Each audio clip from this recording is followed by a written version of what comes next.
আসসালামু আলাইকুম রহমতুল্লাহি ওয়া বারাকাতুহু। প্রিয় দর্শক, আজকে আরেকটি জবাব দেবো মুসামাহিমকে। মুসামাহিম, জি তোমরা প্রস্তুত? জি প্রস্তুত, ধরো ধরো। ওকে, তোমাদেরকে জবাব দেবো। সেটা হচ্ছে, বলো তো কোন সিটিতে মানুষ বসবাস করে না? কোন সিটিতে মানুষ বসবাস করে না? বলো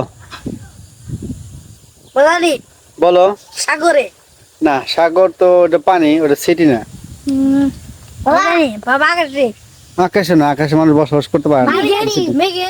না, মেঘেও না। আমি জানি বলো। গাছে। না, গাছ তো সিটি না, গাছ একটা উদ্ভিদ বা হ্যাঁ, উদ্ভিদ। বাস। না, বাস তো একটা যানবাহন, সেখানে তো মানুষ বসবাস করতে পারে, সিটি হয় না। সিটি হচ্ছে মনে করো যে ঢাকা শহর, ঢাকা একটা সিটি। হ্যাঁ, বাস বাস বাস। বাস। না, বাস তো সিটি না, শহর না। বাস। আমি বলি শোনো, সিটি কোনটা?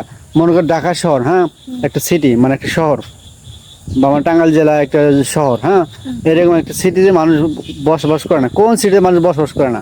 ওকে, ট্রাই নাও, চেষ্টা করো। বলানি বলো বলো, কি হবে? আচ্ছা, আমি তোমাদের সহজ করে দিচ্ছি বা বলে দিচ্ছি, এটা হচ্ছে ইলেকট্রিসিটি। ইলেকট্রিসিটিতে মানুষ বসবাস করে না। ওকে, ইলেকট্রিসিটিতে মানুষ বসবাস করে না। ঠিক আছে, ধন্যবাদ। আসসালামু আলাইকুম ওয়া রাহমাতুল্লাহি ওয়া বারাকাতুহু।